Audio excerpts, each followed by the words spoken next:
Hi, I'm Brent Mydland, and since I've been playing with the Grateful Dead for about 8 years now, I'm still the new kid. I guess I always will be. I thought I might get around to asking a few of the members in the band questions about our new album, In the Dark. And I guess I'll start with Jerry. Okay. Yeah, okay. What body part would you consider injuring, and to what degree to save the latest master tapes? Yeah, that's something I've spent a lot of time thinking about, and I can understand that. I don't know. I think I could probably stand to lose a rhythm guitarist or possibly a drummer. I don't know. Yeah, I could consider maybe my big toe on my left foot. Actually, our drummer Mickey Hart came up with the title of the new album. Well, I was thinking of sensory deprivation, actually. When you don't see, usually other senses are heightened. Hearing, perhaps, maybe. I thought we should take all of the light away from the Grateful Dead. And while we were recording, actually, we did it at Marin Vets. And we took all the lights down, including the exit lights of the Marin Vets. And we played in the dark. I wanted to get blindfolds, but we couldn't quite get that on. So we just did this. And, of course, Bobby couldn't. Bobby couldn't find the fretboard. We did it on one of the hardest of his songs. I can't remember which one it was, but it was interesting. And, of course, it didn't sound as good as the idea was. But then one thing led to another, and then In the Dark popped up. Well, the Grateful Dead are in the dark, which is another one of my foolish notions. Anyway, but seriously, what do you think about the new album, In the Dark? Bobby? If we'd had more time, we would have spent it, and if we'd had more money, we'd have spent that too. But I'm pretty pleased with it. So what do you think, Phil? Well, I think, actually, I'm really delighted with it. Because I just heard a CD of it, and I think it's the best sounding Grateful Dead record we've put out in many years, maybe more than 10 years. Since I've been with the band, I feel real delighted with it. I haven't heard the CD yet, but I feel really good about just how fast it all went, and yeah, it seems like everything just kind of clicked along, and it seems more natural than having somebody else have their influence on the band. Yeah, well, it was a lot like Working Man's Dead, because we went into Marin Vets Auditorium there and recorded all the tracks, more or less like we would play them for people, for the public, in a live show. And the overdubbing didn't take much time at all, and it was real smooth and easy. So I guess that's the way we like to do it. Yeah. The result sounds unforced, Mickey. Oh, I'm more than happy, I think that this is one of the few Grateful Dead records I can listen to. When we got it all mixed down, and I took a cassette home and I listened to it on my little blaster, I sat there and I turned into a Deadhead. I loved it. Tears came to the old eyes. I know. And then I grabbed hold of myself. But it was great. I think that this record will go into the archives and will sit well with the rest of the Grateful Dead material. Touch of Grey is a single from the album. I see it as an anthem. I mean, that's the way it is in the Grateful Dead. That's the way it's always been. And we all have a touch of gray now, if you haven't noticed. And it seems appropriate. It's the right song for the right time for the right band. I like it a lot. I think Hunter is brilliant. The second song on the album is Bob Weir's Hell in a Bucket. Hell in a Bucket's just a story. Barlow came up with a verse for that he was just kicking around, and I put it to set the verse to music, and then we came up with some more verses in the bridge. It's just a fun little story. Hell in a Bucket is it's I guess kind of a love song, but it is more of a less song. Right. Right. Well, what do you think about all the sounds in there? There's a lot of sounds, pit bulls fighting and whips and They and seem stuff. to fit. I really like the end of it where you get the snarls and stuff from the pit bulls. Yeah, I like that myself. They're the nastiest sounding pit bulls ever. God, these are horrible sounding monsters. I mean, I can't really even say it's pit bulls. It just sounds like it. Right, I don't even know whether it is or not. It's just some kind of dogs. It seems like Digital doggies. when push comes to shove, now that's probably more of a love song than all the rest. Yeah, that's more conventional. That actually has love in the lyrics. It's got some real nice pictures in it. I mean, there's some real nice pictures painted in it. Yeah. Like roses strangling or roses. Watch out for the roses. Vicious roses turning on you and whipping you to pieces. I think that's a great image. I love that. I really like push comes to shove. I missed out on those vocals. It's probably why I like it so much. It sounds like good old Grateful Dead. You know. Yeah, it does. There's some great parts in there. Yeah, some neat stuff in it. The next tune is West LA Fadeaway. As far as love songs go, and love songs on this album, Touch of Grey, you think that's a love song?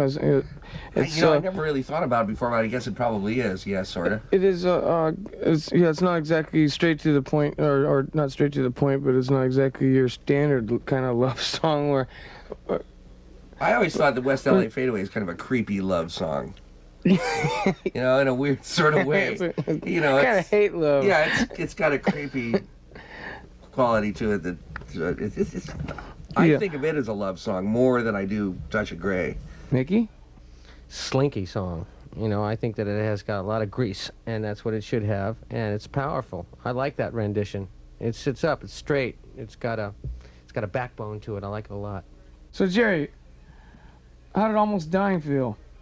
Gee, that's one of those things that it's really hard for me to gauge because wasn't that weird for me. It's just about died, that's it. Yeah, but it didn't feel weird, you know.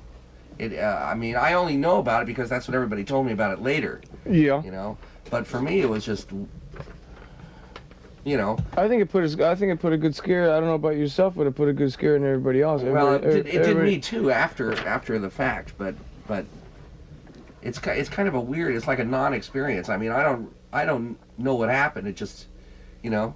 I never did feel sick or anything. Yeah, you did. I rode home in the car with you from the airport. I was really tired. Yeah. Yeah, you were sick to your stomach too. Yeah, that's right.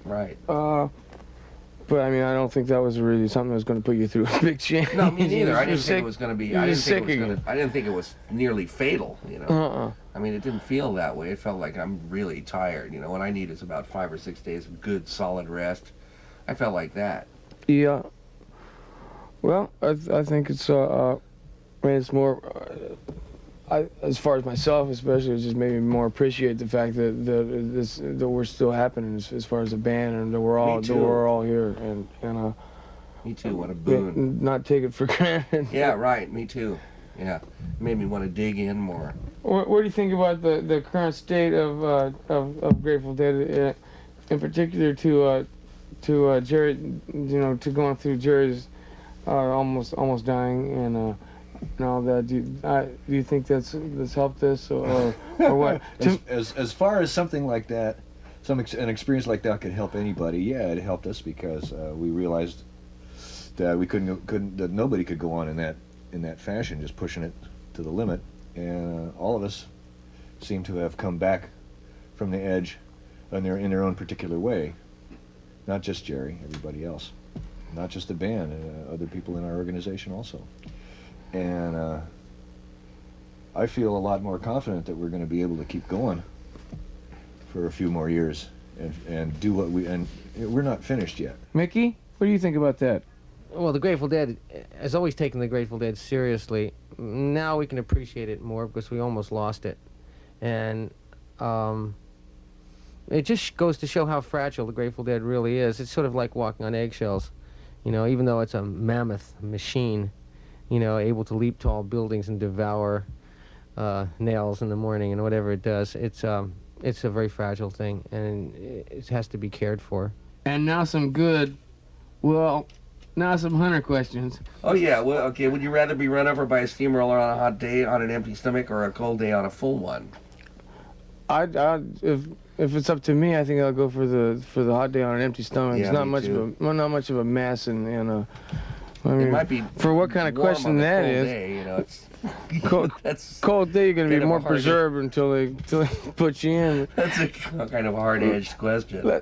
Less flies on a cold day. I think I'd rather really not think about it. Yeah, it comes down to it. I'll pass on both of those. Right, really. I'd say on a hot day, because the asphalt is softer, and it sort of that way you can sort of it'll sort of put you in a groove on the ground there, and if you have an empty stomach, why you won't lose anything. What's the first thing you can remember? One of the first things that I remember is seeing a guy drive his car into the house on the corner where I was when I was in a little stroller. I remember seeing Oh, something boy. like a 1947 Pontiac or one of those big cars just drive into the corner house. You can remember Right that. across- Sounds like you can I remember it pretty vividly, vividly. really vividly. I don't know why, but and I thought it was very funny at the time. Of course. It seemed very funny. I don't think Nobody- anybody got hurt or anything, but At that age, you probably wouldn't know. It would look like something on TV. it looked funny to me. I think it's sitting on my dad's lap in front of a big console radio in the living room of our house, and there was this Tiffany lamp on the radio, and I remember looking at the colors of the Tiffany lamp and listening to the music, and I don't know what the music was, but I remember that. Okay. So Uh, there. Nothing. I remember a lot of like watching wrestling in my dad's lap. Well, you were a television baby, man. Hey, well, I wasn't. According to these notes, it says something about what's the name of the tune I wrote? I got one tune on here. I can't think of the name of it. Tons of steel. Okay, Tons of Steel. God, I better not write any more tunes. I'll be in big Write trouble. with simple titles, man. That's a love song? It kind of is. Yeah, it is, I guess. I never Although thought it's really about a train song. It's a monster train song. I think. I mean, Yeah, if you're in love with machinery, then I guess a lot of people are. yeah. Yeah. I could write a good like 55 Chevy tune, I guess. Yes. That's a great love object among material machine lovers. One real special part of this album, especially to me, is that Phil's singing on this album. It's you singing again. Well, it's a how delight to do be you- singing again. You know, man. It's really, it's even though- light for just- me. Yeah, and I intend to do a lot more of it. But I don't think that has anything to do with the resurgence of the Dead particularly. I just think maybe it's our time has come or whatever. It's just curious that you haven't sung for a long time, and then you've come back to singing again. Nothing curious about it. My voice, I lost the high range of all the part, which consisted of most of the singing I used to do was a high part, and I lost that. And there's no nodes on my vocal cords or anything. I just lost it. I went to see an expert, and he said it's just your aging vocal cords. You went through your second puberty. Weir's second tune is called Throwing Stones. Throwing Stones is basically a sort of an anarchist diatribe. Not classical anarchy, but just your regular street variety of anarchy. And, I don't like government, never have liked it, don't trust it. I don't think it works in anybody's behalf, really, except for the politicians. They have their own weird slanted view of the way things should be, and they try to forward that to people, but it's not the best possible choice in my estimation at any given juncture. But that's what you get through government, and I don't like it. And so I thought I don't know how I got into putting my feelings on tape, but it happened. Throwing Stones, I think that Weir really outdid himself on the vocal of that. I think it was passionate, and he really laid into it. I'm really proud of him. He did well. And most all these vocals are from top to bottom. I mean, he sang them without, taking it apart. Taking a piece here, a piece there. I mean, that's a performance. And so I think that Weir really outdid himself on this, and so did Brent. Brent really shines. He's really does wonderful work on this. Hey Jerry, have you learned anything in 22 years as a band? Okay, so Let's expect to get the hang of it any day now. as Right, pretty soon now. Just Values? everybody hang around and we'll eventually get it. Learn? Yeah, right. Yeah, we're still learning. Oh, Let's see. What's the biggest misconception fans have about the Grateful Dead? God. want a quick answer? How long we got? Right. What's the biggest misconception? Non-fans, they probably still are running with the basic 60s stereotype.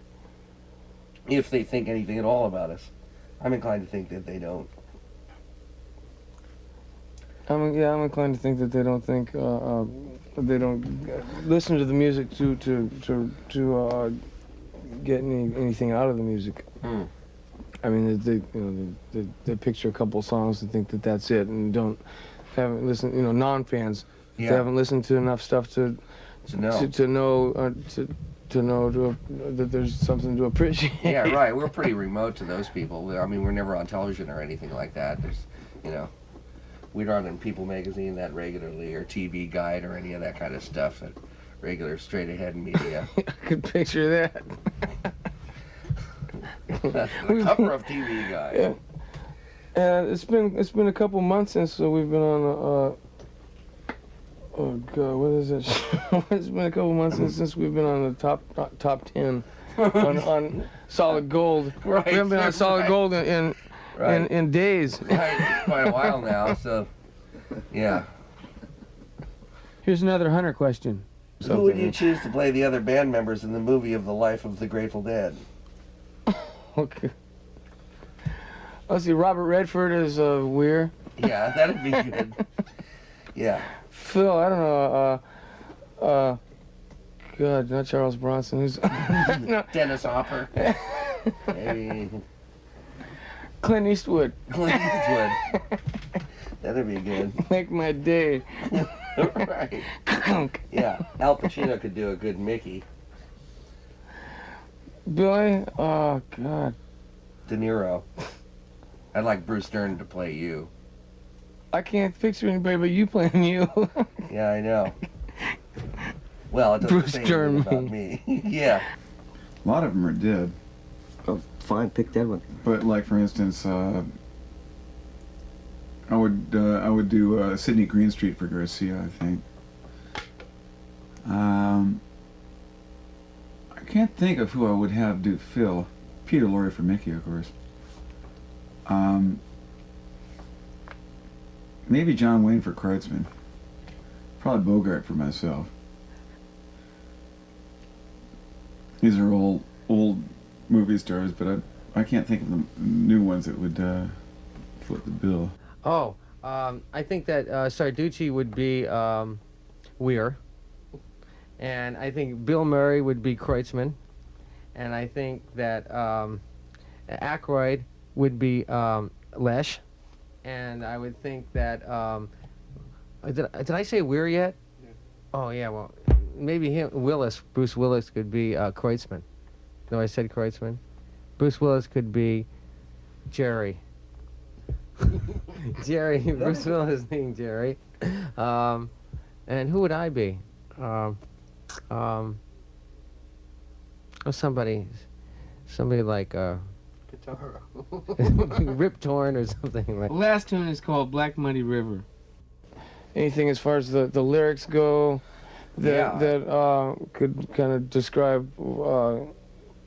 Could you get into what it's about? Yeah, I really don't. I don't really know what it's about. But when I first read them, Or what it means to you? they said something to me, And it was just after that was the first thing I wrote after I got out of the hospital. There was something about it that made me, that became, there's something important about it, but I can't say exactly what it is. It's more a feeling than an idea, Yeah. It's just something about it that feels, that it has a feeling that I connect it with lots of different things, and it keeps changing every time we do it, or every time I hear it, for that matter. I go through different changes, listening to it. It's hard to listen to, because there's a lot there. Black Muddy River. Black Muddy River. That's a gem. That's just a stone gem. I mean, that sparkles. I mean, it's got those chord changes that's put chills up and down your spine for me. That It's classic Garcia Hunter. Okay, what's the last thing you expect to forget? Yeah, what's the last thing I expect to forget? The last thing I expect to forget is, oh, I don't know, something like maybe the words sugary or something like that. I hope to just learn, just I forget those regularly. I So- know.